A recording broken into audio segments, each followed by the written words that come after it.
Hello, today is September 2nd, 2015. We're meeting today with Mr. Carl Johnson at his home in Loveland, Colorado.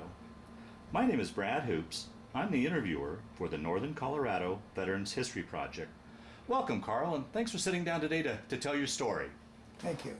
Let's start out, if we could. Tell us a little bit about yourself, your date of birth, where you were born, a little bit about your family. Okay, I was born in Morrill, Nebraska,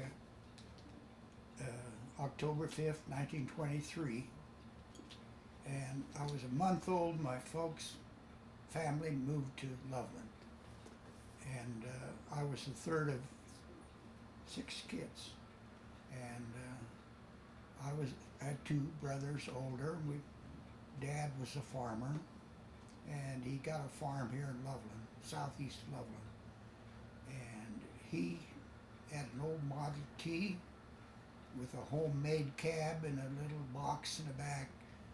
And he come, first I'm getting back, he homesteaded in Nebraska.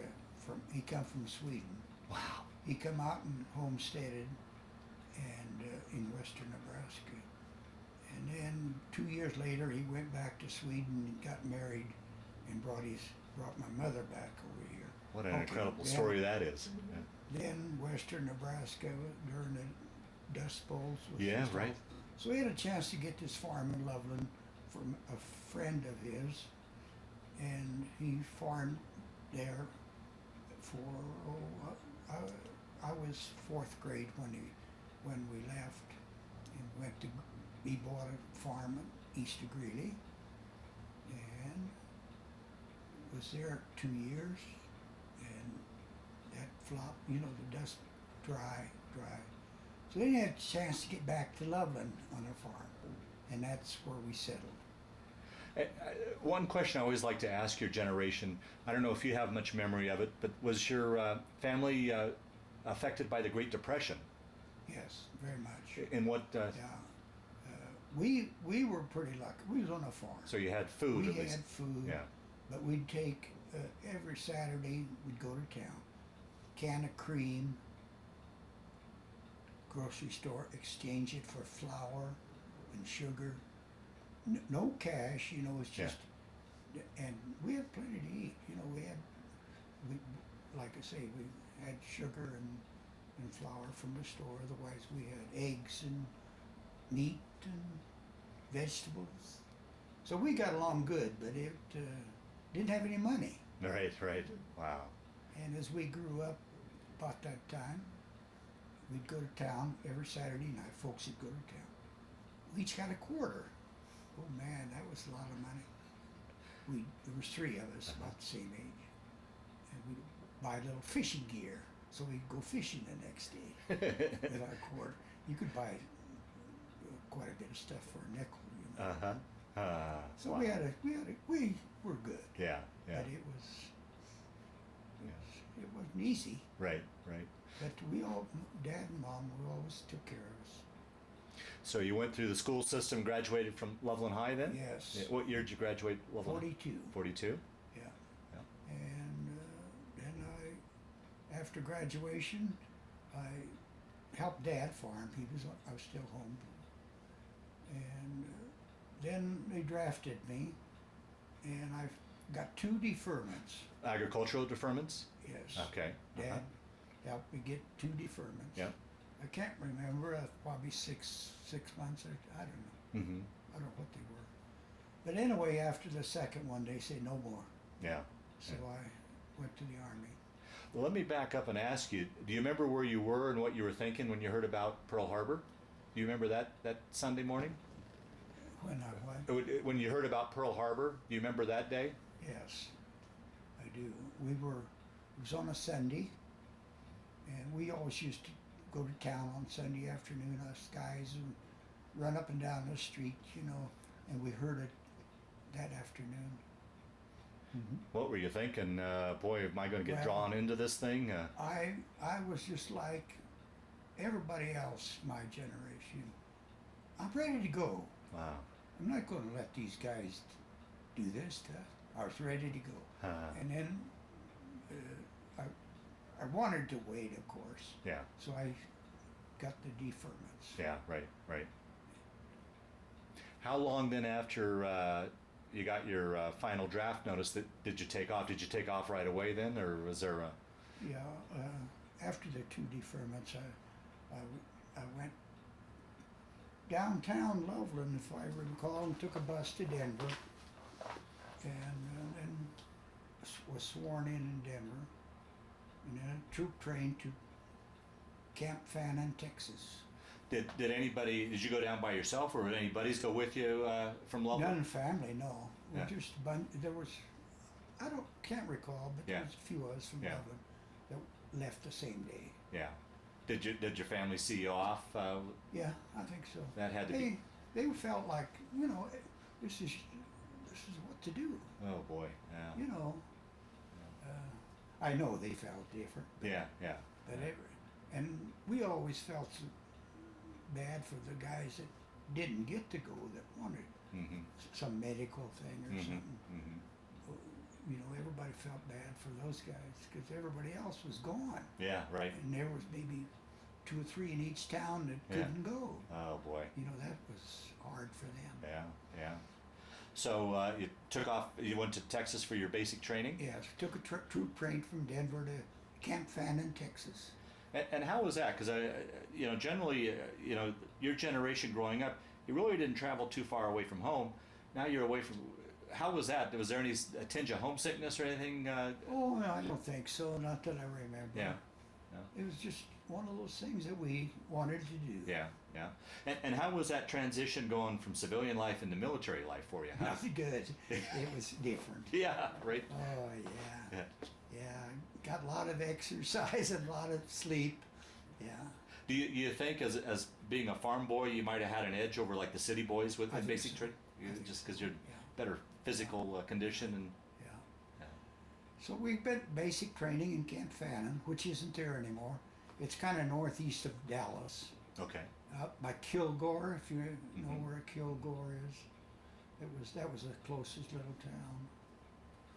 And basic training, I think, was 8 weeks, 6, 8 weeks. And 4 of us, the war was really really popping. 4 of us decided that we wanted to be paratroopers. Really? Oh, wow. So rest of them, you could sign up. Yeah. And we decided we wanted to stay in the States a little longer. So we signed up for paratroopers. And we got sent to Fort Benning, Georgia after the basic training. Uh-huh. Rest of them went on overseas. Well, and then we got over the Fort Benning, and I think it was another 8 weeks of training, jump school, And that was a very hard program. physical training. Yeah. Over half of them Washed out. washed out. Yeah. Yeah. It was tough. Sure. Oh, just some of the things you had to do. Swim across a pool with a full pack and a rifle, keep it above the water. But anyway, Running the mountain. yeah. Oh, yeah. Good. Anyway, we went to jump school, and we all qualified. We went overseas. Wow. Can I ask? Prior to that, had you ever been up in an airplane? Huh? Prior to jump school, had you ever been in an airplane? I don't think so. Wow. And I never landed in a plane until I always took off, but never landed. Yeah. Right. Do you remember that first jump? Your very first jump? Yeah. Well, how was it? That was the easy one. Really? Yeah. I think so. Because you didn't know what to expect. Uh huh. You just, boom. Wow. But anyway, we got accepted there and stayed in the States a little longer. The war kept going on. And so then finally we got through there. We were going over Germany, And I think we left from New York, but I'm not positive. And that begs the question. Here's this landlocked farm boy going to sea. How was that trip overseas for you? Did you get your sea legs? Well, that was one of the things that delayed me was going to jump school. Okay. Now this is the second one. We left, went by boat, you know. Yeah, right. Victory ships, Uh-huh. USS Victory, Oneida Victory, I think it was. Anyway, about 2 days out of port, we went in convoy. Mm-hmm. 2 days out in the port, out of there, something happened to our ship. I've heard we were bombed, and I heard that we were shipwrecked. And finally they decided that we were shipwrecked. And they told us what happened. We were in a convoy with freighters and Mm-hmm. everything. Right. A French freighter got turned around and hit us in the front Oh, wow. and knocked a big hole in the front of the ship. And we lost all the front department guys and a couple guards on Oh. top. And then the convoy stayed with us for 2 days. And then finally they said, because we couldn't move, see, no front end. Yeah. So they pumped air into the second compartment to keep that bulkhead open. And finally the convoy said we had to go, so they left us. We were out there alone, middle of the Atlantic, and couldn't go any place. Sitting just ducks. barely moved. Yeah, with the submarines and So, oh boy. yeah, and we heard them things go off all the time. So about almost 20 days later, we ended up in North Africa, Azore Islands. It's where we ended up. Wow. And that's as far as we, and then we stayed there, and then a civilian ship come from Australia and stopped there, going to England. So we got to sleep on the deck Haha. of that ship. Wow. And there was a bunch of us. Yeah. Well, there was other army compartment. Oh, right. Yeah. And they were, most of them were our unit. And, well, it Yeah. took us about 20 days to get there. And we stayed there till that shoot. Then they took us to Southampton Hmm. on that. And we stayed just one night there. And then we took a ship across the channel. So by that point, D-Day had happened. You were already on the continent. We were on the continent by then, fighting. D-Day had already happened. Yes. Okay. Oh, yeah. Okay. Yeah, this was in, oh yeah, that was quite a bit after D-Day. Oh, was it? Okay. Yeah. Okay. The war was been going on quite a while. And we were destined, when we left here, they told us we were going to jump the Rhine to the Ruhr Valley. And we missed that because we got shipwrecked. Hmm. So that's another point Yeah. that was bad luck, but it Right. kind of held me back. Yeah. Right. Right. The whole thing. Anyway, when we got there, they had just jumped the week before over the Rhine, and Germans had given up, and we joined the company, the squadron that we were supposed to be in. There was only 2 guys left, so we joined them and policed the Ruhr Valley for quite a while, for snipers, you know. So we'd go down through towns and walk beside tanks, you know. And company commander got killed in one morning. But then after that, they'd given up pretty much. That was it. So then we just took care of the Germans. This sounds funny. So you occupation forces then? You became part of the occupation Protect force? them from the Russians. Ah, right. Yeah. The Russians were, they were after those Germans. And we'd take a squad, well, protect the businesses. I was on one that went out to a schnapps factory. It's a business that made schnapps. And we'd stay there, all just live there Uh huh. to keep the Russians from coming in, because they were going to do everything bad. And this went on for quite a while. Yeah. Did you ever come across any Russians? Did you ever meet any? Oh yeah. Really? Yeah. They were so mad at at the Germans, you know. And I guess it's. Rightfully so. Yeah, sure. Mhm. Yeah, yeah. So anyway, we were out there when VE Day, out still protecting the Germans, Uh-huh. which sounds funny. That's what we Yeah, right. were, yeah, but they really liked us after the Russians. Anyway, we were out there VE Day. Was there a big celebration when you heard the It was news? a pretty big celebration. Oh, Yeah. it must have been a sense of relief too. Yeah. Oh yeah, and we were all relieved. So then I think I'm getting okay. So then about I don't know time wise. Sure, that's okay.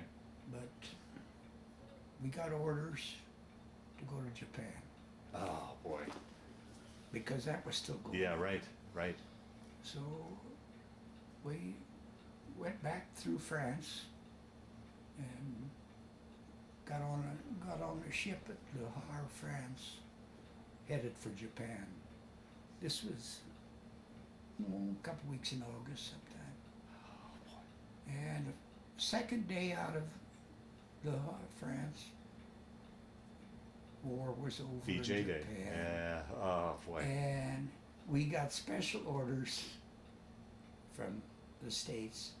Send that troop back to the States. Don't go to Japan.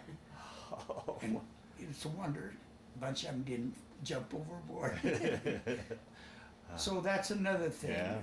that yeah, boy, if that would have been vicious if you had to go fight in the we Pacific. weren't coming to the States either. Yeah, really, you're going direct. There was. We're going direct to Japan Wow. through the Suez Canal. Huh. Yeah, we weren't coming by here.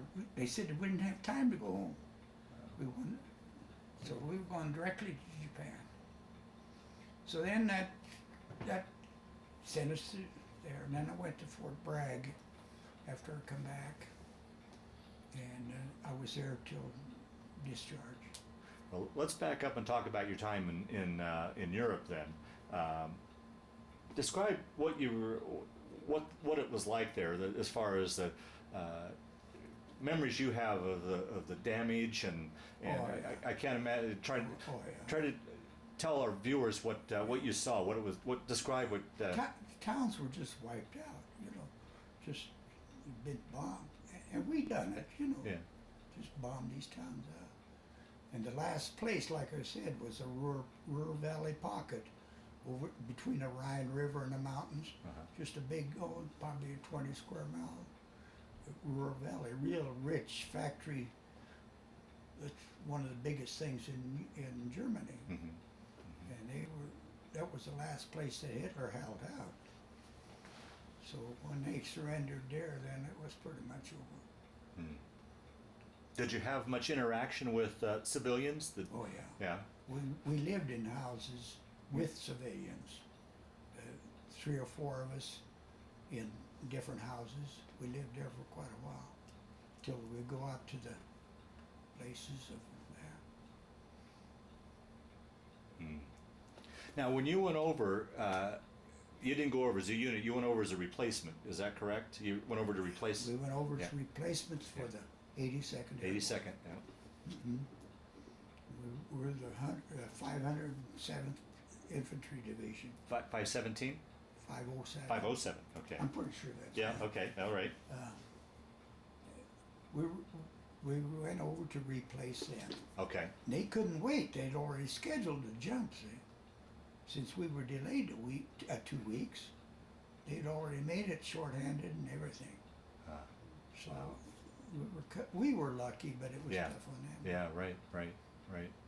So, by and large, you lived in houses, or were you out in the open at all and sleeping in foxholes, or by that point was No, it house to no. house? So So there wasn't yeah. anything like that. This was in towns. Okay. There Uh-huh. wasn't any foxholes today. Yeah. Okay. Yeah. It was just like you go down to any town, Yeah. But they were glad to see us. I'll bet. Yeah. The Yeah. Germans were. After Oh, the Germans, I'm talking yeah. about after the war now. Okay. Yeah. And so after the war was over, your duty was just primarily just to guard. Just to guard against the exactly. Russians. And guard their businesses. Uh huh. You know, so a family'd have this business out here in this little town, and if we wasn't there, the Russians would just go in and see. They weren't going to give up on Yeah, it. yeah. So, but they were good to you. I mean, here was our enemies not a couple months before, but they were Yeah. friendly once they surrendered. Yeah, Yeah. yeah. Anybody? I didn't realize what a difference in people. You know, Russians were great big. Oh, I'll just tear you apart. You know, and here the Germans and Americans are average people. You know, and these Russians look like they could wipe out 20. Oh boy. And they looked mean and they talked mean. You know, they were determined to get every German there was. Wow. That was after the war. See? Yeah. Wow. Did you ever have any situations where things got kind of hairy with the Russians? I mean, or Not really. yeah. Okay. Nothing was ever fired on or anything like that. No, they were just they come at them. We just tell them that they could.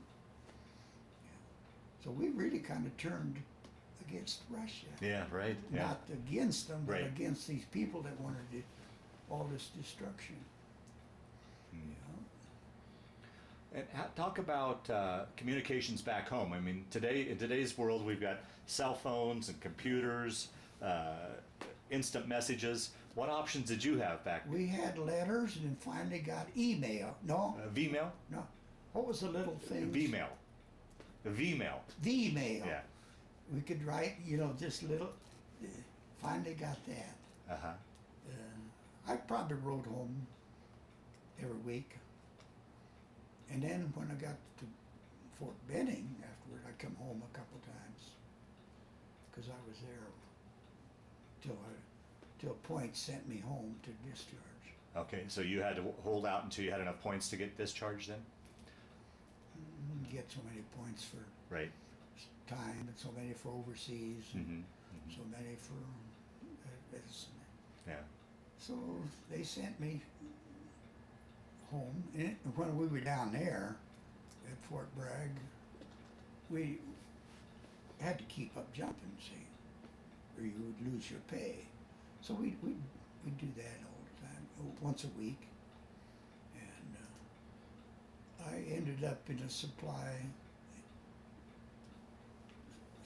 room, which automatically is a staff sergeant position. And that's where I ended up.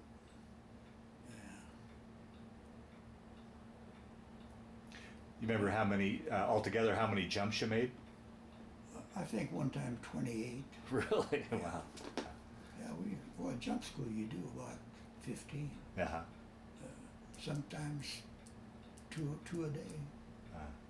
The trouble with that, we didn't do 2 a day too often because you had to pack your own chute at night. Oh boy. Yeah. They give you the first one. And then we go to school, they pack your chute for the next day. They said, do a good job, because this is your chute. Yeah, right. Yeah. Do it right. Yeah, right. Oh boy. But it was fun, and I met some good guys, but you know, 4 of us went through it kind of together. From Bragg, we'd go on 3-day passes, you know, go out to the beach, or a couple times went to Washington. Well, that must have been exciting. I keep going back to this Colorado farm boy, traveling all over the country, seeing things, going overseas. That must have been an experience. Great experience. Yeah, yeah. It really was. Yeah. So then when I got my points, they sent me, give me 10 days to get to Fort Douglas, Utah. Why didn't they discharge me someplace else? So I come through home, you know. Yeah. And I met a guy I knew downtown in that 10 days. And where are you going? I'm going to Fort Logan, Utah. So him and I went together. Oh, is that Went right? out to Fort Logan, and we got discharged. Now, did you put any thought into staying in and making it a career, or were you? Yeah. Were you? Yeah. you could stay in, you could, well, I wasn't gonna stay in, but to get insurance and all this stuff, have to wait over a couple days. I wanted to go home. Yeah, yeah, yeah. So I didn't get any VA insurance or stuff like I could have got. Yeah, okay. Because I wanted to go home. Yeah, yeah. I'd been gone long enough. Yeah, Yeah. yeah. Well, let's take your story forward then. You're now discharged. Take your story from there. Okay. I got home and this was in July. So I got a job with the highway department to fill cracks in highways. You couldn't get a job Yeah. very good. Yeah. So I did that for a while. Then I worked at the sugar factory. And the next spring, Dad says, "Come home and help me." So I went back on the farm, helped him, and then I went out the next year on my own. And I farmed for about 10, 12 years, I guess. Then I quit farming. Went to work for International Harvester. And then from there I went to Big Thompson Elevator. And then from there I went to Woodward-Governor. And there I retired after 19 years in Woodward. 19 years out of Woodward? Yeah.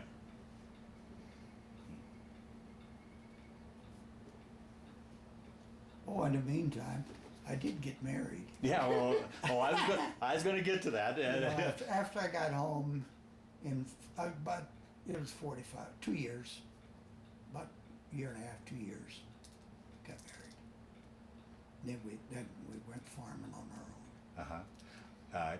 Talk about how you met your wife and wooed her and how all that happened. Oh, I don't know. I knew of her, I guess, but really, she worked at a soda fountain downtown. She's quite a bit younger than I am. She's about 6 years younger, so 5 or 6 years. So that's how I met her, I guess. Down at the soda fountain. Yeah. Yeah. Yeah. How long have you guys been married now? It'll be 68 years next month. 14th of next month. I'll be gone. Yeah. Oh, yeah. You will be on the trip. 14th of September will be 68 years. I'll be darned. Wow. Long time. Yeah. Yeah. And talk about family, children, grandchildren, great-grandchildren. We have three. We had 3 kids, 3 children, 2 boys and a girl. The oldest boy passed away Oh. probably 20 years ago now. They're all married. My oldest son had 3 boys, and my daughter has 2 boys. And they just moved to Loveland a couple years ago, a year ago. Her husband retired from military. He was in the Air Force for 20-some years. Retired there and went to FedEx and flew for another 24 years, 25 years, 20 years. So he was in the military and flying for 40 years. Yeah. Right. Yeah. So then they moved back to Loveland. They retired, moved back to Loveland, take care of us. Great help. So 5 grandchildren? 7. 7? Oh, grandchildren? Yeah. 7. 7. 6 boys and 1 girl. Oh, is that right? She was the last. Who's the spoiled one in that lot, huh? We didn't think we'd get any girls. Yeah. We finally got. And then we have, I think it's 13, isn't it, Carla? 13 great-grandchildren. All the way from 17 to year, Is less that- than a year. Wow. So, a bunch of them. Yeah. Great, all of them. Oh, wonderful. Wonderful. The 3 boys my oldest son had, they were pretty young when he passed, so they kind of had to go out on their own pretty Yeah. early in life. but they all turned out great. Oh, wonderful. Good. Their older son is he's an X-ray technician. He's going to MRI school, and one of the boys is a helicopter pilot, flies for Flight for Life, Oh, wow. and the other boy's a installer for securities, and got two other grandsons are engineers. One's an electrical engineer, and one of them's I don't know. What do you think Jonathan is? Aeronautical. Hmm. And got a granddaughter. She's a nurse at Ruhr Valley. She's going to school now to get a better degree. And my other grandson is a golf superintendent up at Breckenridge. Runs a golf course.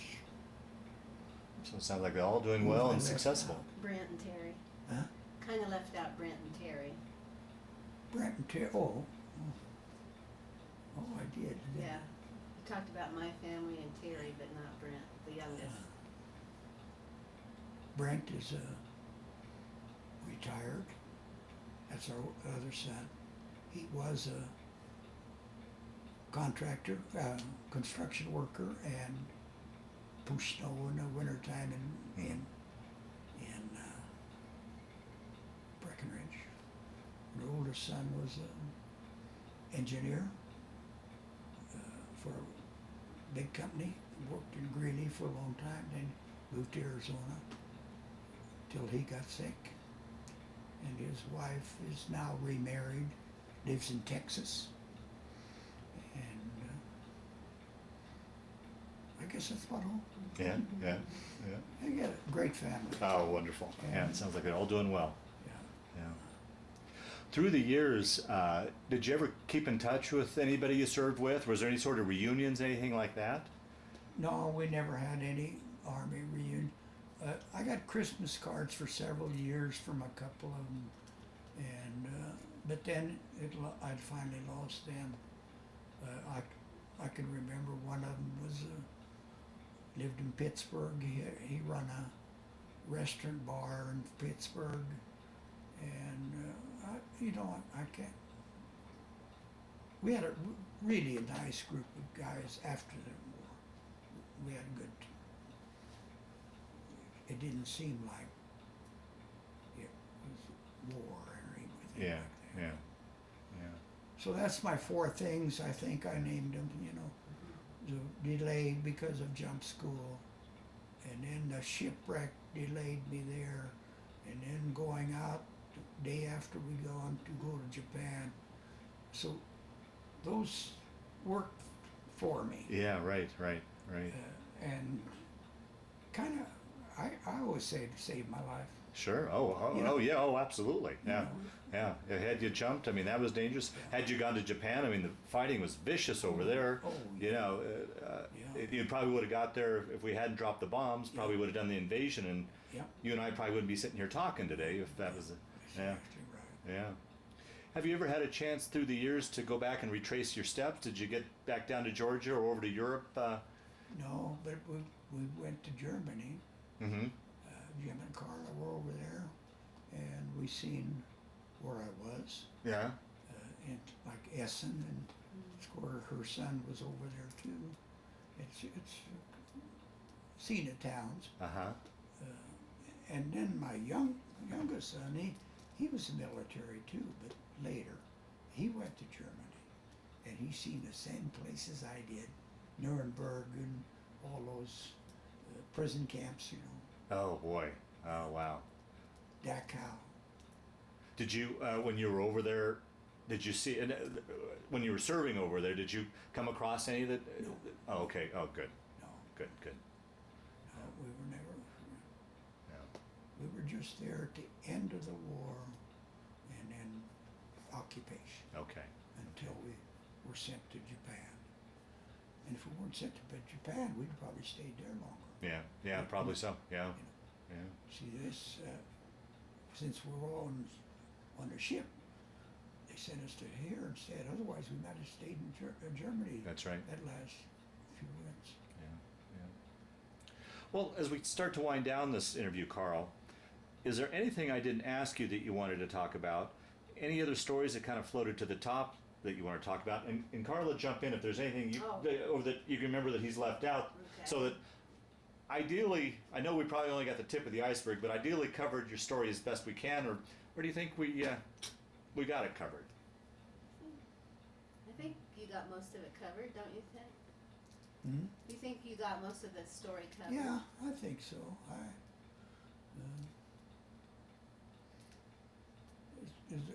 You know, it was a great experience, but it was very tragic too, you know. Yeah, yeah, yeah, But World War II is different. yeah. People wanted to go, you know, oh, if I could just go, instead of like Vietnam and, Right, you know, right. we had a purpose because we knew what we were going to do. Right. Oh, and then when FDR died, you know, we were over there.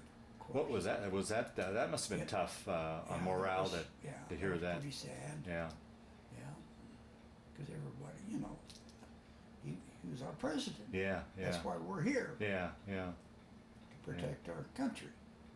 yeah.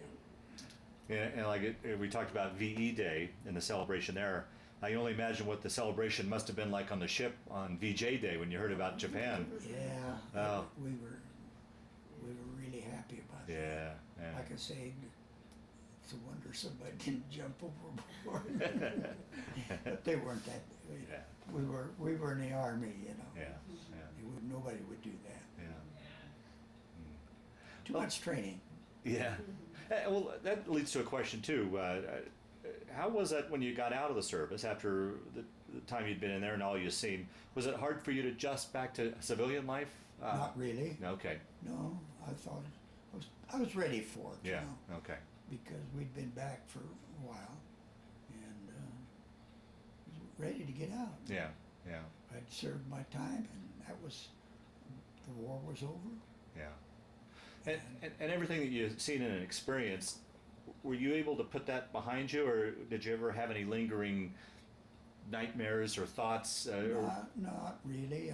I thought of things all the time. Yeah, but not lately. Oh, You know, good. It's been so long. Yeah. Okay. I think it was the second day we were over there when we were going through this town that the company commander got shot. Right, he walked in front of his tank. You know, that's what his job was, to walk in front. The snipers in these buildings, you know. Oh boy. So they knew see where it come from, so they'd stop. Bunch of snipers. The Germans, some of them wouldn't give up. The civilians were nice, you know. They'd give up because they knew them, but we still had snipers. Well, that must have been hard for you. I mean, I can't imagine you couldn't ever let your guard down. I Oh, wouldn't yeah. think, Oh, but yeah. Yeah, we had 6 or 7 of them walking with the tanks, you know, for protection. wow. We didn't do that too long, probably 2 weeks every day. Yeah, but that's a long time to be in that situation. Then it kind of let up. Then we went to protecting the businesses. Well, the last question I always like to ask in these interviews, when you look back on that period of time in the Army and overseas there, did it play a role in your life, change your life, affect your life at all? Or was it just simply a chapter of your life that you went through? How would you answer that? Oh, I don't think it changed my life any. It just, you know, it's just like I maybe was on 2-week tour or something, you know, 2-year tour or something. Come back and kind of lived the life I did before, which was farming, you know, for a few years till that. So I don't think it changed my life any. It just, Okay. Did it change your thinking at all, or like I said, just simply just a chapter that you went through? make me realize what a good country we had. Yeah. And we still have, you know. It's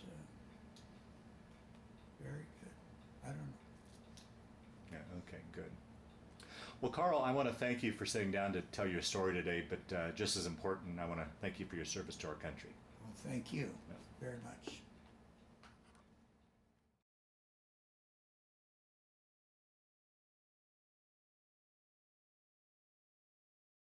Was taken after I got my wings after the jump school. Okay.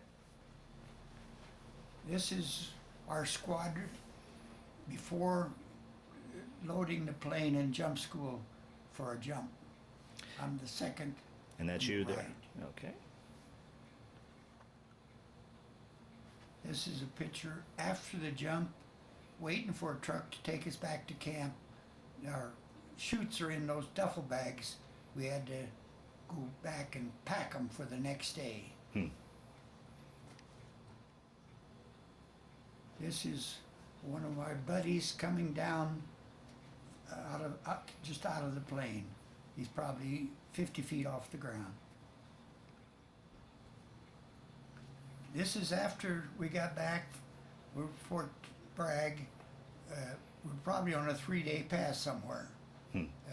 Raleigh or somewhere in North Carolina. This is a picture on a 3-day pass. I think we were in Washington or Baltimore. I had my car down there, so we made several trips. This one with the tent, I think we were on bivouac at jump school. We went out for 2 days and 2 nights, but I can't say for sure. But I remember the tents, but I don't know where.